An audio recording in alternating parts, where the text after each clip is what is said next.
அஞ்சிடேன் நான் அஞ்சிடேன், சர்வ வல்லவர் என்னும் என்னோடு. அஞ்சிடேன் நான் அஞ்சிடேன், சர்வ வல்லவர் என்றும் என்னோடு. இந்த சர்வெண்ட் என்ன பண்ணுவாங்கன்னா, டான் ஒரு பாட்டில் எழுதுறாரு, what I can offer to you because all that I have belongs to you. எத்தனை பேர் நம்புறீங்க? என்கிட்ட இருக்க எல்லாமே ஆண்டவருடையது. ஆண்டவரை பற்றிய அறிவு நம்ம இந்த சர்ச்சுக்கு வரும்போது வாரம் நம்ம ஸ்பிரிச்சுவல் லைஃப்பில் நம்ம க்ரோ ஆகிறத நம்ம எக்ஸ்பீரியன்ஸ் பண்ண முடியும்.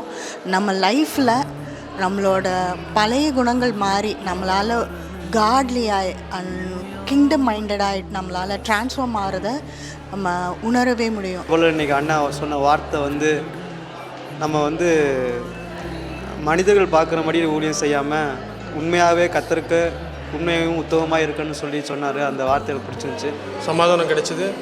அண்ணனோட மெசேஜ் நல்லா இருந்தது. சர்வெண்ட்டு அந்த வாலண்டியருக்கு என்ன டிஃப்ரெண்ட்டு, நம்ம என்ன பண்ணணும் அப்படின்றது புரிஞ்சுது.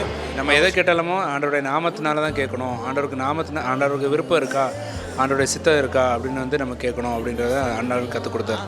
ஒரு 100 அதிபதியினுடைய விசுவாசத்திற்கு பின்பாக தேவன் வைத்திருந்த பல ரகசியங்களை தேவன் தம்முடைய ஊழியக்காரர் மூலமாக எங்களுக்கு வெளிப்படுத்திக்கிட்டு இருக்கா. அதுலேயும் ஒரு வேலையாளுங்கிறது யார், ஒரு வாலண்டியர் யார் அப்படிங்கிற சொல்கிற ஒரு விஷயத்தில் நம்ம தேவனோடு எப்படி இருக்கிறோன்றது ஆண்டவரே நம்மக்கிட்ட நேரடியாக பேசுகிற ஒரு அனுபவத்தை தேவன் நமக்கு கொடுக்குறாரு. கர்த்தர் ஒரு திட்டமான காரியத்தை குறித்து என்னோட பேசினார். அது அண்ணன் வாயிலிருந்து பேசினார். நான் அதை உணர்ந்தேன்.